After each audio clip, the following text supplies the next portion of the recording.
반갑습니다. 잘 지내셨어요? 예, 더위에 어떻게 직장생활 잘하고 있어요? 학교는 방학이어서 조금 여유가 있을 것 같은데 직장생활하는 친구들은 아마 방학을 맞은 후배들이 굉장히 부러울 거라고 생각이 들어요. 학교를 졸업하고 나서 취업을 하게 되면 가장 많이 체감하는 게 뭐냐면 비가 오나 눈이 오나 나는 9시까지 출근을 해야 된다는 거예요. 1년에 한 번 휴가가 있는 게 얼마나 그게 달콤한지 대학생들을 보면 그게 가장 부럽다고도 이야기를 하더라고요. 먼저 이 자리를 빌어서 우리 청년들에게 고마움을 전하고 싶어요. 지난 2주 전에 잔지바르 단기 선교도 우리 청년들이 많이 참여해서 정말 그 아프리카 힘든 그곳에서 사역들을 잘 감당하고 또 그중에 일부도 또 새롭게 또 멤버가 구성이 돼서 이번에 또 소환도 아울리치도 잘 다녀올 수 있도록 여러분들이 적극적으로 참여해 주셔서 너무 고마워요. 물론 이제 이게 끝나고 나면 또 여러분들 또 우리 청년 중에는 교사들이 계시죠, 그죠? 당장 또 목금토 영어 캠프에 투입되는 또 교사도 있고 스텝이 있고 그 다음 주에 진행되는 8월 8일부터 10일까지 우리 청소년부 교사들도 여기 많이 계신데 또 함께 참여하셔야 되고 그 이후에는 유초동부 또 여기 교사들이 계신데 이번엔 전북 정읍까지 내려가서 그곳에 있는 약 20명의 아이들과 연합을 해서 또 귀한 캠프를 2박 3일 동안 또 진행을 해야 됩니다. 그리고 난 다음에 드디어 이제 기직맥진 힘이 다 탈진할 정도 됐을 때 비로소 우리 수련회를 3박 4일 동안 진행을 하게 되는 거죠. 그러니까 내가 우리 청년들에게 생각해 보면 너무 귀하다. 그리고 정말 하나님의 마음을 갖고 살아가고 있구나라는 생각을 갖게 됩니다. 형편이나 여러 가지 상황들이 녹록지 못해서 참석하지 못한 그런 청년들이 있다면 한번 꿈을 꿔보세요. 한번 계획해 보세요. 하나님께서 그만큼 또 은혜를 주시고 여러분 가운데 인생 살아감에 있어서 시야를 확장하는 귀한 은혜도 더불어 누릴 수가 있으니까 여러분 함께 협력해 주면 좋겠고 아무튼 지난 아울리치와 또 단기 선교회 열과 성을 다하여 섬겨주신 우리 모든 우리 청년 지체들에게 다시 한번 고마움을 전합니다. 여러분 지구상에는 많은 국가가 있습니다. 여러분 국가로서 인정을 받으려면 세 가지가 필요한 거 알고 계시죠? 우리 옛날 사회 시간에 정치 경제 시간에 아마 배웠을 거예요. 저희 때는 다 사회라고 했었는데 요즘은 과목명이 너무 다양하니까 뭔지는 잘 모르겠어요. 여러분 국가가 존재하기 위해서 세워지기 위해서 인정받기 위해서 세 가지가 있다고 그랬죠. 처음에 뭐죠? 국민이 있어야 되죠. 국가니까. 그 다음에 영토가 있어요. 그 다음에 주권이에요. 이 주권이라는 것은 그 나라의 헌법을 말하는 거예요. 통치 이념. 그것이 굉장히 중요한 거죠. 이 세 가지가 있을 때 비로소 국가의 지위를 받게 되는 거예요. 이런 사회계약서를 예전에 배웠을 거예요. 이 국가는 사회계약으로 탄생하게 된 거죠. 각자의 생명과 안전과 또 질서를 혼자서는 담보할 수 없잖아요. 그러니까 국가의 기관에 사회적 계약으로 모든 권한을 이양하는 거예요. 그래서 거기서부터 국가가 형성되는 거죠. 그래서 우리 대한민국 헌법 1조 1항인가에 거기 보면 모든 주권은 어디로부터 나온다? 국민으로부터 나온다. 국가가 국민이 국가에게 일임을 하는 거예요. 그게 주권이에요. 그러니까 국가가 존재하려면 이 세 가지가 필요한데 지구상에 몇 개의 국가가 있는 줄 아세요? 193개가 있어요. 그러니까 이거는 유엔에 가입된 국가를 말하는데 유엔에 가입되지 않은 나라 이름은 그 세계 지명에 존재하는 또 그런 나라가 있는데 그건 약 245개가 있대요. 근데 거기는 엄연히 말하면 국가는 아니래. 아직 국제사회에서 승인받지 못하거나 아직 독립을 이루지 못하는 국가까지 포함하면 그렇다는 거고 독립을 하고 이 세 가지 요소를 갖추고 있는 나라는 195개국이 있다고 하더라고요. 그 가운데는 북한처럼 독재 정권이 있죠. 국민들의 인권을 말살하고 한 개인의 가문의 영달과 영위만을 추구하려고 하는 정말 못된 불량 국가가 있죠. 근데 그런 국가들 몇 개를 제외하고 모든 나라들이 표방하고 있는 화두가 바로 뭐냐면 복지예요. 복지. 어떻게 하면 우리 국민들을 우리 국가가 잘 돌볼 수 있을까? 여러분 이번에 그거 다 받으셨어요? 15만원짜리 그거 다 받으셨어요? 네, 못 받은 친구 나만 못 받았나 보다. 나도 이제 신청하려고 하는데 그 목적도 뭐죠? 국민들에게 조금 더 생활의 윤택함을 주고자 하는 고육지책이죠. 또 이제 국가가 채권을 발행해서 그게 비치를 할지라도 당장 경기가 너무 침체되어 있다 보니까 내수를 진작하기 위해서 그런 극단의 방법을 또 사용할 수밖에 없는 그런 우리의 국가적인 현실이 있는 거죠. 어쨌든 모든 국가가 화두로 삼는 건 바로 뭐냐면 뭐예요? 돌봄이에요. 그래서 여러분 국가의 사명은 최근에 이렇게 얘기하죠. 예전에 교과서에 배웠죠. 복지국가의 하나의 그 복지국가를 주창하는 나라들마다 캐치프레이로 쓰는 것이 하나 있어요. 그게 바로 뭐예요? 요람에서 무덤까지 국가가 국민들을 책임져 준다는 거죠. 그래서 여러분 아이가 태어나면 돌봄 서비스를 하잖아요, 그죠? 또 바우처 카드를 주기도 하고, 그리고 또 노년에는 노령연금을 주고, 또 장례 비용까지 책임지겠다 하는 것이 복지국가의 지표예요. 그러니까 국가의 사명은 바로 뭐냐면 요람에서 무덤까지 국민들을 책임지는 거죠. 여러분 그럼 교회도 사명이 있어요. 교회의 사명. 교회의 사명은 국가보다 좀 범주가 더 넓다고 봐도 과언은 아니에요. 교회의 사명을 한번 읽어보세요. 시작. 태중에서 천국까지예요. 국가는 여러분 요람에서 무덤까지, 아이가 출산하면서 국민으로 인정받고 출생신고하면서부터 이제 국가의 도움을 받는 거잖아요. 그러니까 요람에서 무덤까지가 맞아요. 근데 교회는요, 어디서부터? 태중에서부터요. 왜 태중에서부터 교회가 돌봐야 되죠? 태중의 아이가 생명체라는 거죠. 특별히 기독교는요, 난자와 정자가 수정되어서 소위 말해 임신이라고 하잖아요. 거기서부터 우리는 영혼이 깃든다고 보는 거예요. 거기서부터가 생명이에요. 이 땅에 태어나야만 생명이 아니라 태중에서 잉태가 되고 수정이 되는 그 순간부터 우리는 생명으로 보는 거예요. 생명으로. 그게 옳잖아요. 자라잖아요. 성장하잖아요. 움직이잖아요. 우린 거기서 영혼이 깃든다고 보는 거예요. 그렇기 때문에 낙태는 매우 어려운 행위예요. 매우 위험한 행위예요. 왜? 하나님이 싫어하시는 거예요. 그러니까 이 문제는 생명의 시작을 어디로 보느냐에 따라서 그 관점과 그 문제를 인식하고 의식하는 수준이 달라질 수 있다는 거예요. 근데 대다수의 많은 사람들은 태중에 있는 것도 생명인 줄 알지만 실제로 태어나야만 생명으로 보다 보니 태중에 있는 아이는 나의 행복으로 해서 이렇게 해도 되고 저렇게 해도 된다고 생각하는 게 요즘 많은 사람들이 갖고 있는 지배적인 잘못된 견해죠. 근데 여러분, 우리의 생명의 출발은 태중에서 그 수정이 되는 순간부터 우리는 생명으로 보는 거예요. 그럼 교회는 그때부터 그가 주님 앞에 이르는 그날까지, 천국문에 이를 그날까지 교회는 책임지고 양육하는 것이, 돌봐야 될 것이 사명이라는 거예요. 그럼 여러분, 하나님의 사명은 그렇다면 이것을 연장 쭉 끌고 와서 그럼 하나님의 사명은 무엇일까요? 이런 패턴으로 본다면 하나님의 사명은 하나님께서 피조하신, 특별히 하나님 형상대로 지으신 우리를 영혼부터 영혼까지 지키는 것이 하나님의 사명이에요. 동의하시면 아멘.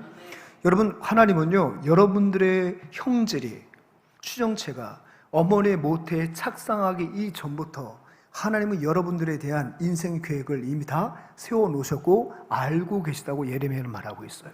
어머니의 모태에서 우리의 형질이 조성되기 이전부터 하나님은 우리를 알고 계셨고 하나님의 섭리와 계획 가운데 우리를 두셨다는 거예요. 그러니까 영원, 시간이 만들어지기 전 그 영원한 시간 속에서 이미 하나님은 여러분들을 창조하실 것과 여러분들의 모든 삶을 섭리 가운데 두셨다는 거죠. 그러니까 우리는 시간 속에 버려진 존재가 아니라 이미 영원 속에서 창조되고 하나님의 계획 가운데 빚어진 존재임을 여러분 믿으시기 바랍니다.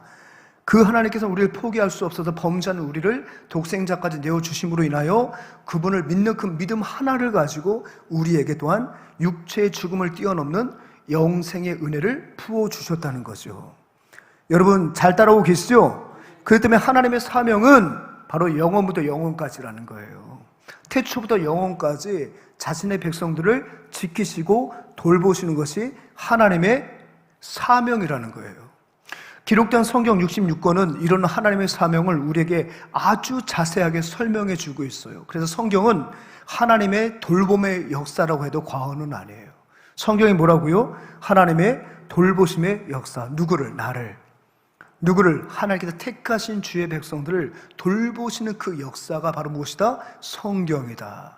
근데 여러분, 그 하나님의 돌보심은요, 세 방향이 있어요. 첫 번째 방향은 뭐냐면 하나님의 돌보심은 실제적인 돌보심이라는 거예요. 자, 실제적인 돌보심이 뭘까요? 자, 돈 없는 자에게 돈을 주는 것이 실제적인 돌봄이죠. 배고픈 자를 어떻게 돌봐야 되죠? 배고픈 자에게 어떻게 돌보는 것이 가장 실제적인 돌봄일까요? 먹을 것을 주는 거예요. 하나님이 자신의 백성들을 돌보실 때는요, 추상적인 돌보심이 아니에요. 하나님의 돌보심은 매우 실사구시적이에요. 우리의 모든 필요를 아신 주님께서는 우리의 육체의 생명이 영위하는데 필요한 모든 것들을 하나님은 다 공급하여 주시는, 실제적인 것을 공급하여 주시는 실제적 돌봄이 우리 하나님의 돌보심의 첫 번째 방향이에요. 성경을 보게 되면 이런 하나님의 실제적인 돌보심에 대해서 자세하게 설명하고 있어요. 가장 대표적인 게 창세기 1장 29절이거든요. 한번 같이 한번 읽어볼까요? 시작. 하나님이 이르시되 내가 온 지면에 씨 맺는 모든 채소와 씨 가진 열매 맺는 모든 나무를 너에게 주노니 너희의 먹을 거리가 되리라. 하나님이 사람을 창조하시기 전에 이미 식물을 창조하셨어요. 그 식물 가운데는요, 사람이 먹어서 목숨을 부지할 수 있는 엄청난 식물들을 많이 창조하셨거든요. 그것을 사람을 만든 다음에 말씀하여 주시는 거예요. 그러니까 하나님은요, 황무지에 사람 만들고 그냥 알아서 스스로가 생존하도록 두신 분이 아니라 실제적으로 생존할 수 있는 실제적인 돌봄의 역사를 베풀어 주셨다는 거죠. 이 먹는 문제를 하나님 해결해 주신 거잖아요. 또 성경 한 군데 볼까요? 여러분 신명기 8장 4절입니다. 이 40년 동안에 내 의복이 헤어지지 아니하였고 내 발이 부르트지 아니하였느니라. 여기서 말하는 이 40년은 어떤 기간을 말하죠? 출애굽해가지고 가나안으로 나아갔던 40년 기간이에요. 이제 그들이 모압 평지에 모였을 때에 이제 곧 가나안 땅에 들어갈 이스라엘 백성들에게 모세가 세 편의 설교를 하는 게 신명기예요. 그 설교 가운데 먼저 그들에게 뭘 말씀해 주시죠? 너희들 지난 40년 동안에 하나님이 너희들을 어떻게 돌봤는지 기억하라는 거예요. 구름 기둥과 불 기둥으로 너희를 인도하고 또 너희들을 어떻게 하나님께서 인도하셨다 돌보셨다고요? 40년 동안에 의복이 헤어지지 아니하였고 40년 동안에 광야길을 걸어야 할 너희 발이 부르트지 않게 했다는 거예요. 물론 여러분 이것을 문자적으로 해석을 해도 지나치진 않을 것 같아요. 하지만 이거는 문자적 해석을 뛰어넘는 특별한 의미가 있다는 거예요. 여기서 말하는 의복과 발은 무엇을 말하죠? 하나님이 연약한 우리들이 모든 필요를 다 채워주셨다고 하는 것에 대한 비유법이에요. 환유법이라고 하죠. 한 가지를 통해서 전체를 설명하는. 그 하나의 의복이라는 것은 우리가 살아감에 있어서 의식주, 아까 식을 해결해 주셨다면 의도 해결해 주셨다는 거예요. 우리의 모든 육체의 필요를 실제적으로 충족시켜 주시면서 하나님께서 그들을 인도해 내셨다는 것을 말씀해 주고 있어요. 그러니까 하나님께서 자신의 백성을 돌볼 때는 이와 같이 우리의 먹을 것과 입을 것을 무시하지 아니하시고 우리의 건강까지 발이 부러지지 않도록 우리의 건강까지도 실제적으로 하나님의 사명을 감당함에 있어서 꼭 필요한 실제적인 것들을 공급하여 주시면서 우리를 돌봐 주셨다는 거예요. 그게 하나님의 실제적인 돌봄의 역사예요. 그럼 하나님이 이런 실제적인 돌봄의 역사만 있었느냐? 아니죠. 정서적인 돌봄의 역사도 있다는 거예요. 우리의 정서, 우리의 감정, 우리의 생각을 하나님께 돌봐주셨다는 거예요. 그게 바로 뭡니까? 하나님의 정서적 돌봄의 역사라고 말하는 거죠. 이런 시편 한번 볼게요. 4장 7절 말씀 한번 읽어봅니다. 시작. 주께서 내 마음에 두신 기쁨은 그들의 곡식과 새 포도주가 풍성할 때보다 더하니이다. 하나님께서 날마다 우리에게 기쁨을 주신다는 거예요. 우리 정서를 슬픔과 근심과 염려가 오래도록 우리 마음 가운데 착상하지 못하도록 하나님께서 세상의 그 어떤 것도 대신할 수 없는 포도주와 곡식도 대신할 수 없는 참된 기쁨을 우리 가운데 두신다는 거예요. 그게 바로 뭐죠? 정서적인 돌봄이라는 거예요. 낙심할 수밖에 없고 실망할 수밖에 없고 남과 비교하면서 때로는 깊은 수렁에 빠질 수밖에 없는 우리를 내버려 두고 방치하신 것이 아니라 세상 그 어떤 것으로도 대신할 수 없는 기쁨으로 우리를 이렇게 세워주신다는 거거든요. 그게 바로 뭐예요? 정서적 돌봄이라는 거예요. 하나님의 정서적 돌봄. 시편 또 한 번 말씀 보면 30편 5절 한번 띄워주십시오. 시편 30편 5절 같이 읽어봅니다. 시작. 그의 노염은 잠깐이요 그의 은총은 평생이로다. 저녁에는 울음이 깃들일지라도 아침에는 기쁨이 오리로다. 여러분 저녁에는 울음이 깃들일지라도 여러분 사람이 저녁이 되면요 굉장히 감성적이 되죠. 감성적. 사람이 센티해져요. 묵뚝뚝한 사람도 저녁이 되면 굉장히 감정적으로 바뀌어지게 되죠. 이번에 우리가 소환도를 갔는데 이제 한 3일째 정도 되니까 이 밤 시간이 되니까 이제 별 구경하는 친구들이 많으시더라고. 굉장히 센티해지더라고. 이제 한 2, 3일 정도 지나가니까 이제 도시의 물이 벗겨지면서 사람이 굉장히 자연 친화적이 되고 있더라고, 애들이. 자연 친화적으로. 처음에 갔을 때는 벌레도 무섭고 막 이질감을 느끼는 것 같고 섬 환경하고 나하고 안 맞는 것 같고 도시에서 온 거 펴내려고 막 노력을 하고 그러더니 한 2, 3일 지나고 나니까 자기를 내어놓더라고요. 근데 그 자연의 감성에 젖어드는 거예요. 특히 밤만 되면 하늘의 별을 보고 다 감탄하고 있는 거예요. 사실상 저도 이번에 탄자니아 가면서 기대했던 게 바로 뭐냐면 별이었어요, 별. 목사님 후배들이 1년간, 2년간 단기 선교로 탄자니아 다녀온 친구들이 좀 있었거든요. 동기 중에 있었고. 근데 그 친구들이 했던 말이 뭐냐면 탄자니아에서 가장 잊지 못하는 것은 밤하늘의 별이었다는 거예요. 그래서 저도 이번에 탄자니아 가서 별을 좀 보고 싶어 갔는데 없어, 별로. 왜 그럴까 생각해보면 루안다도 별로 없었어요. 우간다도 별로 없었어요. 왜 그랬을까 생각해보니까 여러분 거기도 지금 겁나게 훼손되고 있죠. 왜냐하면 거기는 지금 이런 선진국에서 안 타는 경유차가 거기 다 있거든요. 네, 거기 다 있어요. 거기 다 있어요. 이미 대한민국에선 단종된 차들이 거기서 지금 매연을 내뿜고 다니고 있거든요. 그러다 보니까 거기는 지금 한창 개발하고 하다 보니까 환경오염이 오히려 더 극대화되는 것 같아. 근데 차라리 우리 소환도가 깔끔하더라고요. 소환도의 별이 너무 아름답더라고요. 사람이요, 밤에는요, 굉장히 감성적이에요. 특별히 여러분, 믿음의 백성들이 이 밤이 되면 하루 일과를 돌아보는 가운데 때로는 자기감에 빠질 때도 있죠. 너무 하루하루 살아가는 힘이 들어요. 그래서 저녁에는 막 울어요, 기도하면서. 저녁에 와서 기도하면서 막 웁니다. 하나님, 너무 인생이 고달픕니다. 내일 아침에 또다시 이런 문제를 해결해야 되는데 지금 어떻게 하면 좋겠습니까? 밤에는 울음이 깃들일지라도 하나님 앞에 통곡하며 울며 밤에는 그 울음 가운데 주님 앞에 기도할지라도 우리의 정서를 돌보시는 그 하나님께서 다시 새벽에는 기쁨으로 채워주시더라는 거예요. 여러분, 이 시편의 저자가 다윗 아닙니까? 얼마나 밤마다 두려웠겠어요. 얼마나 원수가 많았습니까? 목자일 때는 밤마다 맹수들이요, 보통 맹수들이 야행성 아닙니까? 특별히 여러분, 유대 광야에는 우리처럼 수풀이 우거지지 않았기 때문에 동물들이 주로 언제 먹이 활동을 하면 거의 저녁에예요. 낮에는요, 다 뻥 뚫려 있기 때문에 사냥감이 그냥 눈에 띄는 거예요. 그러니까 낮에는 거의 활동을 안 합니다. 밤 시간에 맹수가 활동을 하는, 그게 은폐, 엄폐가 용이하기 때문에 그래요. 그러니까 밤 되면요, 여러분, 사방에서 짐승이 울부짖는 소리가 들려지는 거예요. 얼마나 다윗이 겁이 났을까요, 밤마다. 어린 다윗이 아비의 양을 지키기 위해서 얼마나 밤마다 울었을까요? 그것이 익숙해질 때까지. 그가 또한 이제 사울에게 발탁이 되어 군대 장관까지 됐잖아요. 근데 곧 사울의 질투심 때문에 기약 없는 도망자 생활을 하잖아요. 그때마다 그 밤 시간이 되면 얼마나 자괴감이 찾아왔을까요? 얼마나 아내가 보고 싶고 얼마나 고향에 가고 싶었을까요? 낮에는 막 숨기 바쁜데 저녁이 되면 그 마음 가운데 슬픔이 깃드는 거예요. 그래서 다윗이 고백하는 거예요. 저녁에는 울음이 깃들일지라도 하나님께서 다윗의 그 마음과 정서를 돌봐주심으로 또다시 새날이 밝아올 때는 기쁨으로 하나님께 바꿔주시는, 자신의 정서를 돌봐주시는 그 하나님을 지금 다윗이 시편 30편 5절 통해서 고백하는 거거든요. 사랑하는 여러분, 하나님은요, 여러분들의 정서도 돌봐주세요. 여러분들의 슬픔을 위로하여 주세요. 아멘.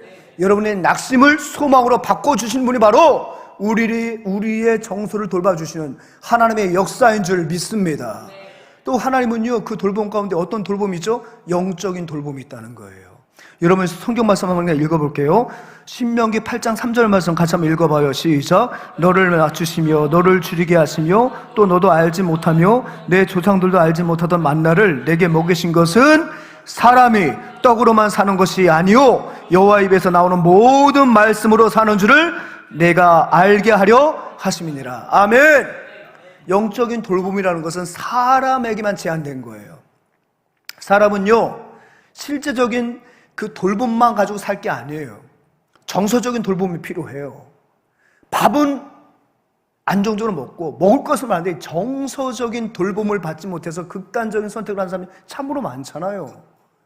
또 그것만 갖고 사는 게 아니에요. 사람은 영적인 존재예요. 하나님의 형상대로 지음받을 때 우리는 영원한 영적인 존재, 영혼을 사모하는 그 마음을 가진 영혼으로 우리를 창조하신 거예요. 하나님의 뇌폐시, 하나님의 숨결이 우리 안에 들어간 거예요.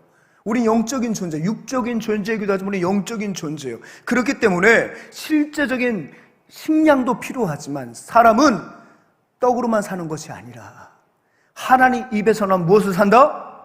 말씀으로 사는 거죠. 그 말씀이 바로 뭐죠? 우리의 영혼을 살리는 영적인 하나님의 돌봄의 약속이 바로 무엇입니까? 말씀이라는 거예요.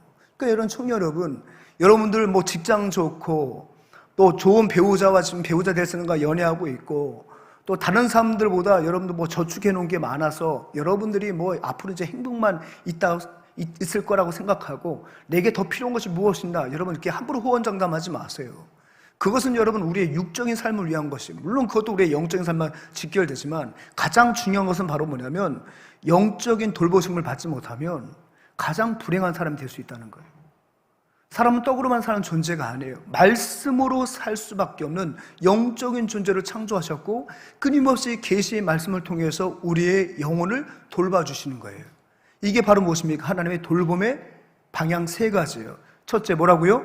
실제적인 돌봄. 두 번째는 정서적인 돌봄. 세 번째는 뭐라고요? 영적인 돌봄. 그럼 하나님이 이 세 가지를 누구를 통해서 역사하십니까? 하나님이 세우신 자들을 통하여서 하나님이 실제적이고 정서적이고 영적인 돌봄을 구현해 가신다고요. 물론 하나님이 바로 우리의 마음 가운데 기쁨을 줄 수도 있지만 청년 공동체를 통해서 하나님께서 우리의 정서를 돌봐주신다는 것을 여러분 느끼십니까? 예, 청년 공동체를 통해서 세우신 리더를 통해서 목사님을 통해서 여러분들의 정서를 좀 돕고 계시고 돌보고 계시는 거예요. 또 여러분들의 영적인 돌봄도 하나님 직접 하십니까? 물론 여러분 큐티를 통해서 하나님 말씀을 가지고 여러분 깨닫는 바도 있지만 리더를 통해서, 목회자를 통해서, 영적인 셀 리더를 통해서 하나님께서는 여러분들의 그 영적인 삶을 돌봐주신다는 거죠. 그러니까 여러분, 이런 돌봄의 역사는 하나님이 사람들에게 위임해 주신다는 거예요. 특별히 여러분, 예수님께서는 성부로부터 이 돌봄의 그 역사를 위임받으셔서 십자가의 죽으심으로 우리에게 영원한 생명을 주셨죠. 그런 다음에 우리 성자 예수님께서는 그 돌봄의 사명 누구에게 주셨어요? 제자들 가운데 위임해 주셨어요.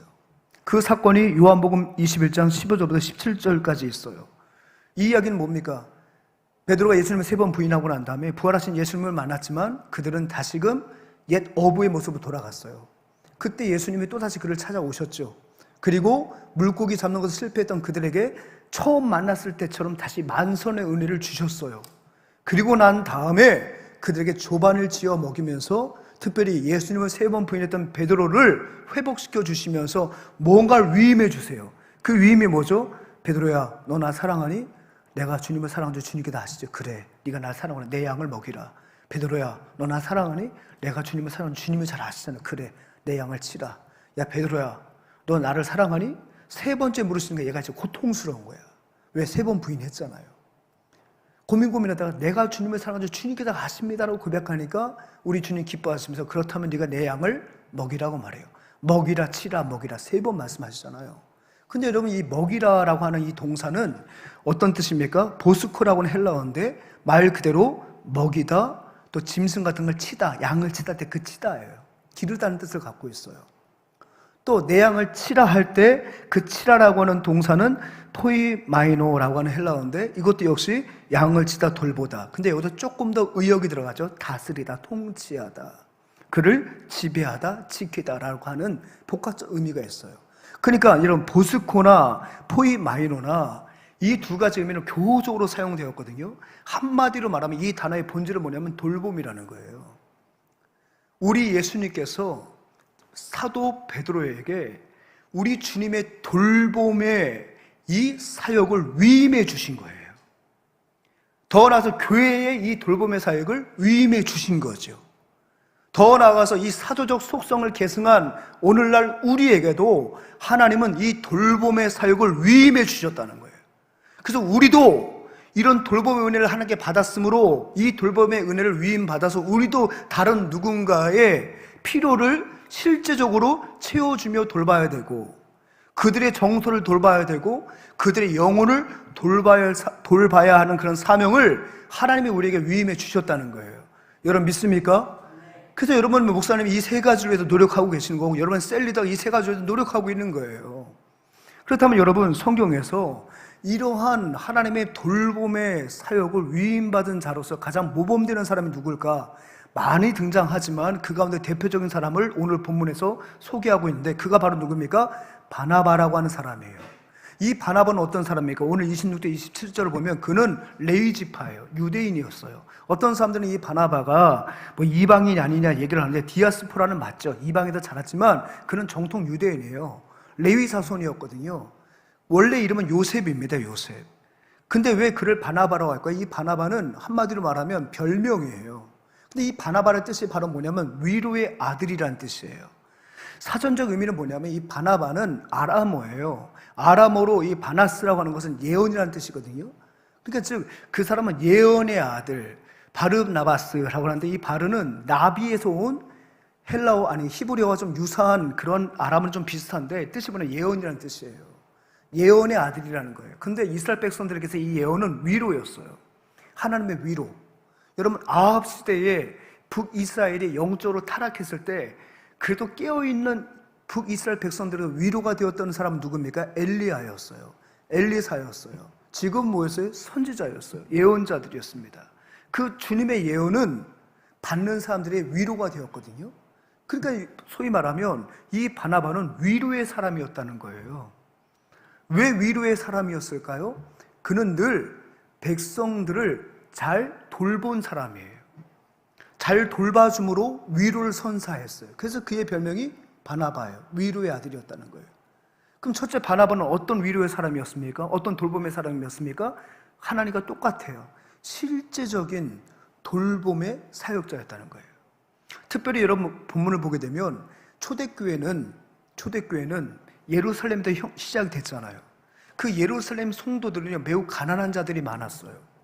근데 어쩔 수 없어서, 왜냐하면은 그 예루살렘 교회가 언제 세워졌죠? 오순절 성령 강림 때 세워졌잖아요. 그죠?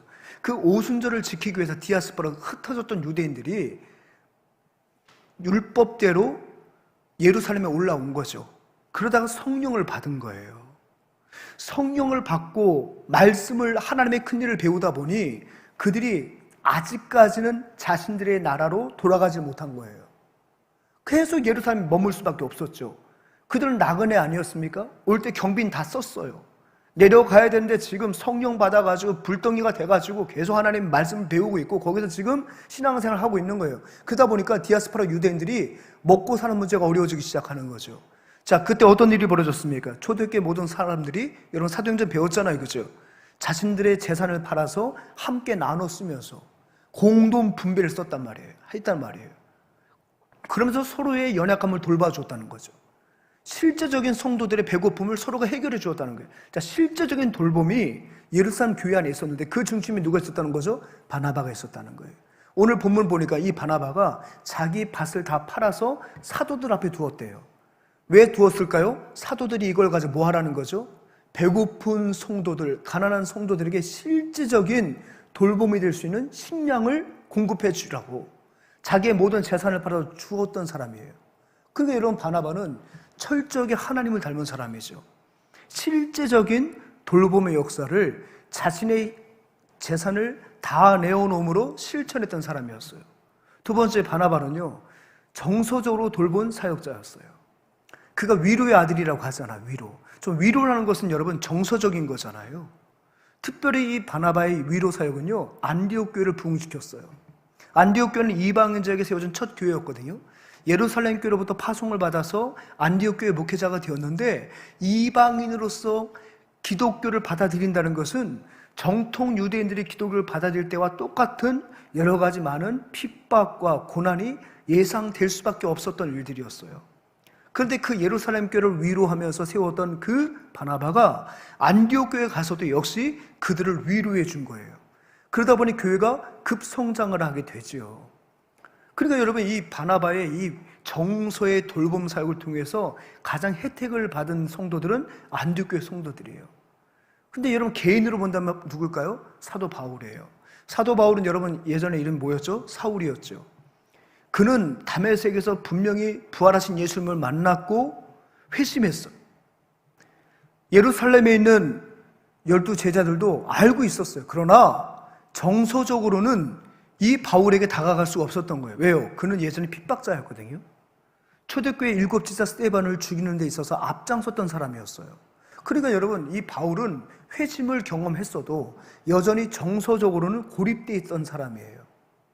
그런 바나바, 정서적으로 바나바를 고립시킬 수밖에 없었던 그 사도들, 그리고 고립당한 바울, 이 둘 사이에 고리 깊었던 이 감정, 이 정서를 극복시키도록 노력한 사람이 바로 누굽니까? 바나바였어요.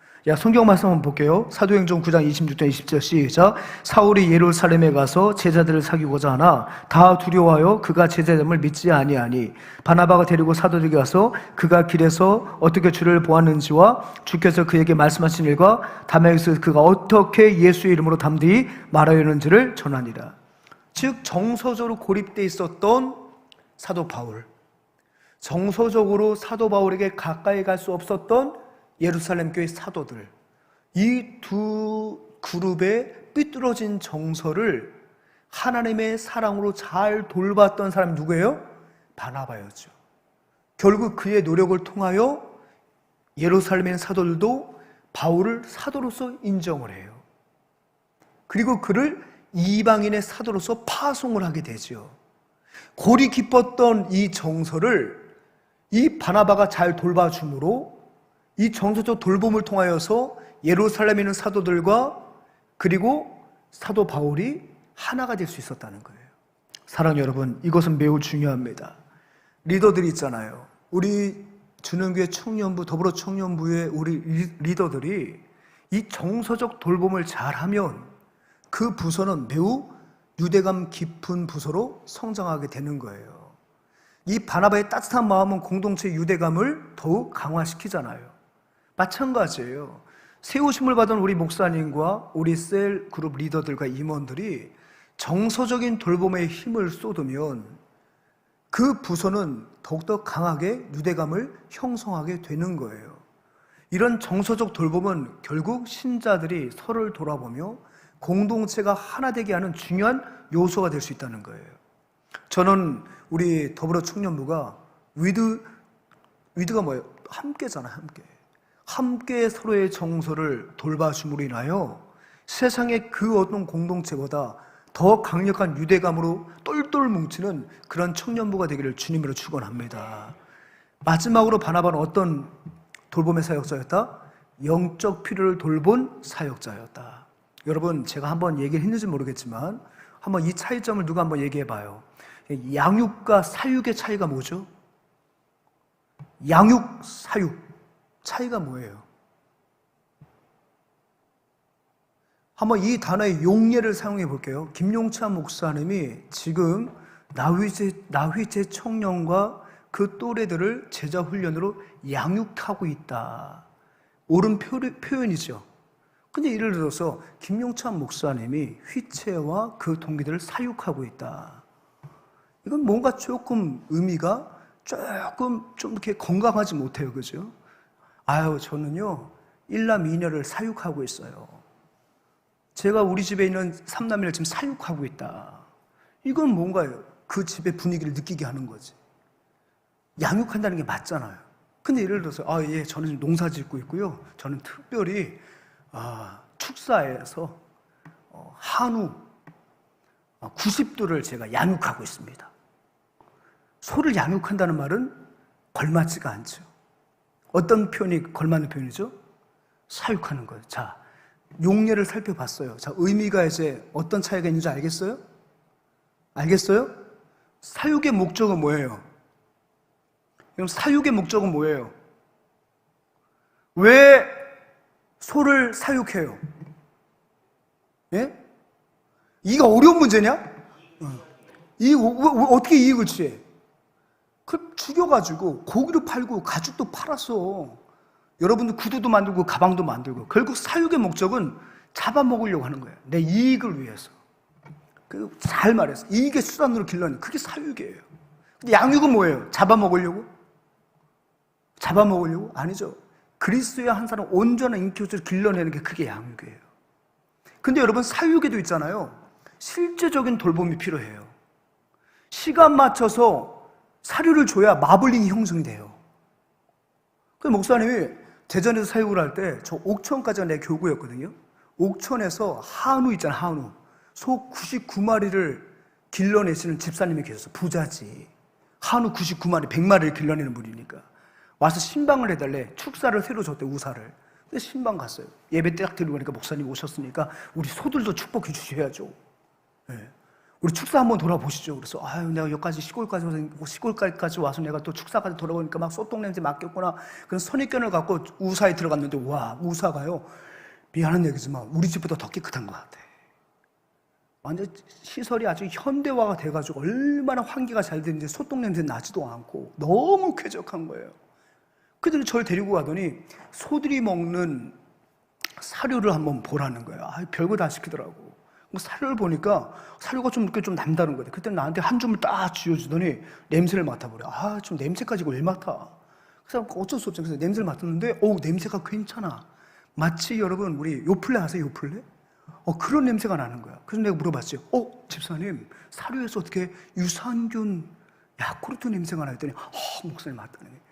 내가 이거 개발하려고 수년간 까먹어들 얼마인지 모르겠다는 거예요. 이 사료. 정말 이 애들 면역력을 기르면서 건강하게 자라게 하려고 내가 이 사료 개발하려고 이 사료 배합에 엄청난 에너지를 쏟아왔다는 거예요. 자부심을 갖고 계시더라고요. 근데 여러분, 사료를 좋게 먹이는 것은 정말 소를 사랑하기도 하겠지만 결국 목적은 뭐예요? 빨리 키워서 잡아먹으려고 하는 거예요. 그때 내 눈에 띈 게 뭐냐면 각 축사마다 위에 편말이 붙어있어요. 편말. 그 편말을 보니까 역시 얘들은 사육하는 게 맞구나. 뭔지 아세요? 얘들이 들어온 시기, 그리고 얘들이 상품이 돼서 나갈 시기를 이미 다 정해놨어. 3년, 2년에 애들 잡는 날 이미 정해놓은 거야. 그러니까 거기서 좋은 사료를 먹여도 잡아먹기 위함이에요. 더욱이 놀랬던 건 뭐냐면 우사에 있잖아요. 좋은 스피커를 이렇게 곳곳에 달아놨어. 그리고 계속 음악이 들리는데 그 음악이 뭐냐면 찬송가야. 이 집사님이 믿음이 좋으셔가지고 소를 기르는데도 이 소들을 이렇게 영적인 소를 길러내기 위해서 극동방송 24시간 틀어놓는데 그 우사 안에는 유명하신 목사님 설교가 24시간 울려 퍼지는 거예요. 24시간 최고의 성가곡이 울려 퍼지고 CCM 사역자의 찬이 울려 퍼지는 거예요. 굉장히 여러분 그 우사가 거룩해 보이더라고요. 그때 때마침 소가 음메악 우는데 내 귀에는 아멘 하는 것 같아. 근데 여러분 중요한 게 뭐세요? 뭔지 아세요? 걔들은 날 받아놓은 애들이에요. 죽을 날이 결정된 애들이야. 반면에 우리 집은 그거보다는 못하더라도 좁고 평수 작을지라도 시설이 좋지 못하더라도 먹이는 거 잘 먹이지 못하더라도 우리 아이들은 양육되고 있는 거예요. 그럼 여러분 소를 기를 때에도요 실제적인 돌봄이 있죠. 좋은 양질의 사료를 주죠. 좋은 물을 주죠. 지하수 깊이 판다는 좋은 물을 주죠. 왜? 살 등급을 높이 받으려고. 정서적으로 이 소들에게도 좋은 음악을 틀어주죠. 정서로 찬양을 들려주죠. 나름 이 소에게도 정서적인 돌봄으로 열심히 사육하고 계시더라고요. 그런데 그것이 양육이 아니라 사육이 될 수밖에 없는 게 뭔지 아세요? 영적인 돌봄이 없기 때문이에요. 영적인 돌봄이 없기 때문에 실제적인 돌봄이 있고 정서적인 돌봄이 있어도 그것은 사육이에요. 양육이 아니에요. 진정으로 그것이 양육이 되려면 영적인 돌봄이 있어야 되는 거예요. 오늘날 복음 밖에 있는 사람들은 실제적인 돌봄과 정서적인 돌봄을 통해서 다 자녀들을 양육하고 있다고 착각하고 있는 거예요. 내 인생을 아름답게 설계하고 있다고 착각하는 거예요. 그 안에 영적인 돌봄이 결여가 되면 미안하지만 사육하는 거예요. 영적인 존재를 인정하고 하나님 앞에서의 인격체로서 그를 존중하여 그의 영적인 필요를 채워줄 때 비로소 우리는 양육받는 존재가 되는 거예요. 사랑하는 여러분, 우리 교회는 이런 세 가지 방향의 돌봄이 있는 교회인 줄 믿습니다. 특별히 우리가 가는 곳마다 실제적인 도움을 주잖아요. 탄자니아에 가서도 배고픈 사람들 50가구에게 우리는 밀가루를 줘요. 실제적인 돌봄을 하는 거예요. 구호하는 거예요.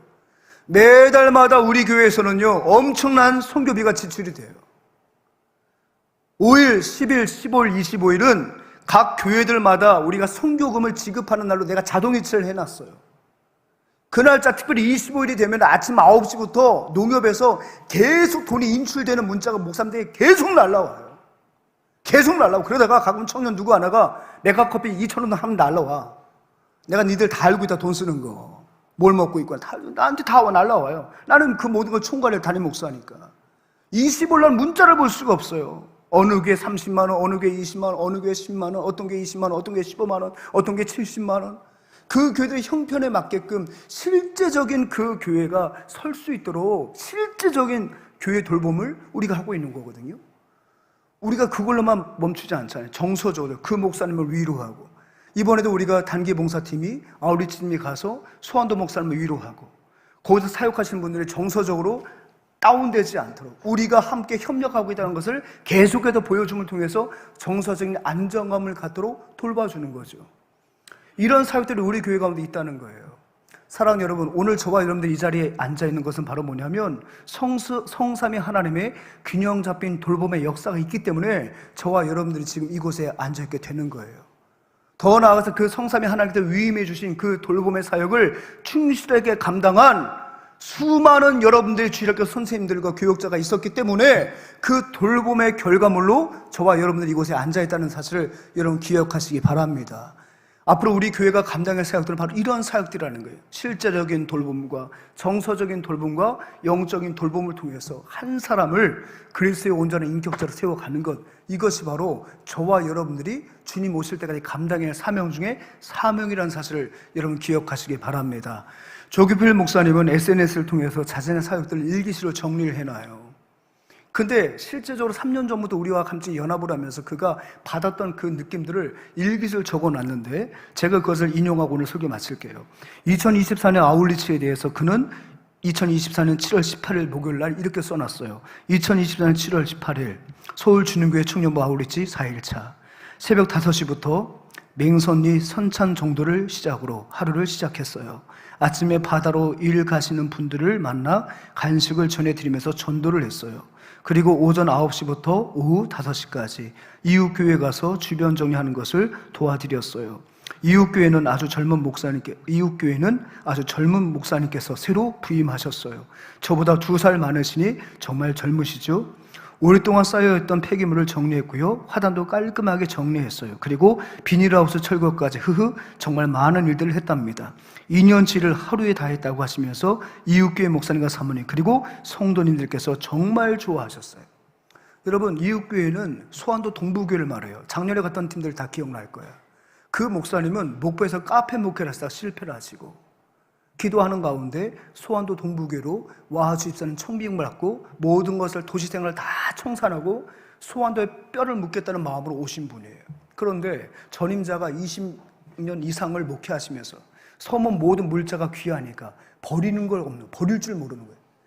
교회 곳곳에 다 쌓아놓은 거예요. 하우스까지 창고까지 짓고 거기다도 물건을 다 쌓아놓은 거예요. 싱크대 문짝부터 해서 냉장고 문짝, 우리 그 팀들 다 기억나죠? 이런 게 뭘 필요하든 이런 걸 다 쌓아놨나? 교회도 곳곳에 다 고물들이 쌓여져 있는 거예요. 이제 목회를 새롭게 시작하려고 하다 보면 그게 이제 눈에 자꾸 보이는데 그걸 정리하기 시작하는데 이게 한도 끝도 없어. 모든 폐기물은 또 육지로 내보내야 되는데 보낼 때마다 다 돈이야. 1톤 트럭에서 한 차 나갈 때마다 돈을 다 내야 되는 거예요. 너무 힘이 드는 거예요. 도시에서 카페 하시던 목사님이기 때문에 일이 손에 안 잡히는 거예요. 근데 이 일은 해야 돼. 너무너무 힘이 들었는데 갑자기 맹선은혜교회, 주는교회 청년들이 왔다는 얘기 듣더니 또 그 청년들이 도와주겠다니까 염치불과 우리에게 부탁을 했는데 우리가 하루 동안에 모든 일 다 했는데 그분들 편을 2년치를 다 꺼내는 거예요. 근데 그분을 이번에 만났거든요, 주차장에서. 맹선을교회 방문하시다가 저를 보더니 뛰어오시더니 인사를 하시니 뭐라는 줄 아십니까? 그냥 단순히 아유 그때 오셔서 수고 너무너무 감사해요 이렇게 얘기해도 감사한데 두 분들의 인사와 내용은 너무나도 충격적이었어요. 목사님, 1년 전에 우리 주는교회 청년들이 오셔서 그렇게 정리해 주신 거 너무 고맙습니다. 저 그것 때문에 지금도 그 교회에 남아 있습니다. 너무너무 힘이 들어서 하나님의 부르심이 아닌가 보다. 두 부부가 그렇게 생각하면서 포기하려고 그랬었다는 거예요. 포기하고 싶었다는 거예요. 그 사모가 울면서 얘기하더라고요. 사모님이. 근데 오셔서 이걸 다 도와주시니까 하나님이 우리 사역을 기뻐하시는구나. 여기서 계속 다 사역하라고 하시는구나. 그 사인으로 받았다는 거예요. 그 사인으로 받았대. 그것 때문에 지금 우리 부부가 지금 여기 남아서 목회를 하고 있다는 거예요. 저를 가운데에 세워놓고 그 더위에 저를 세워놓고 대강 인사하고 들어가면 참 좋겠는데 계속 번갈아가면서 주거니 받거니면서 계속 그 얘기를 하는 거예요. 결국은 여러분들이 한 교회 목사님의 가장 가렵고 어려운 실제적인 그 돌봄을 여러 번 하신 거죠. 정서적으로도 하나님께서 당신을 이곳에 보내시고 하나님 기뻐하신 사역이라는 것을 그 스스로가 깨닫게 하신 거예요. 더 나아가서 하나님이 나를 위하여 이렇게 서울에서 한 번도 보지 못했던 분들을 보내주셔서 내가 동부교회 자리에 자라볼 수 있도록 이렇게 나를 응원하시는구나. 하나님의 영적인 돌봄을 여러분들이 땀방울을 통해서 그가 본 거예요. 그래서 그가 거기 남아서 지난 1년 동안 얼마나 목회를 열심히 한 줄 아십니까? 지금 맹선 은혜교회 외에 부흥하는 교회는 그 교회밖에 없대요. 그 교회 주일학교가 5명인가 밖에 없었어요. 그런데 그 교회 지금 주일학교가 여러분 15명이에요. 여러분 좀 놀래보세요. 우리 유초동 지금 몇 명이니? 몇 명이냐? 거기서 얼마 안 빠져. 계산할 필요 없잖아. 근데 여러분 5명에서 3배가 부흥한다는 거 이거 쉽지 않은 문제예요. 근데 그분들이 우리가 다녀간 이후로 하나님이 나를 이곳에 보내셨다는 확신을 갖게 된 거예요. 그래서 이렇게 한 번도 꿈꿔보지 못한 응원군을 보내주신 거예요. 그 확신 가지고 우리 교회를 위해서 기도하면서 1년간을 버티면서 목회했을 때 성장의 역사가 일어나게 된 거예요. 할렐루야! 얼마나 감사합니까? 이게 바로 뭐예요? 하나님의 돌봄을 위임받아서 여러분들이 피곤하고 힘들어도 그들의 필요를 채워주고 그들의 정서를 돌봐주고 그들의 영혼을 돌봐줬을 때 주신 하나님의 은혜라는 거예요. 사랑하는 여러분, 오늘 이 말씀 마음판에 새기고 이런 돌봄의 역사적 사명을 위임받은 자로서 여러분 한평생 살아가면서 이 사역을 온전히 감당하고 또 여러분들을 돌봐주시는 그 하나님의 은혜를 만끽하고 흘려보내는 우리 귀한 성숙한 우리 주님교회 더불어 청년부 모든 지체들 되기를 주님으로 축원합니다.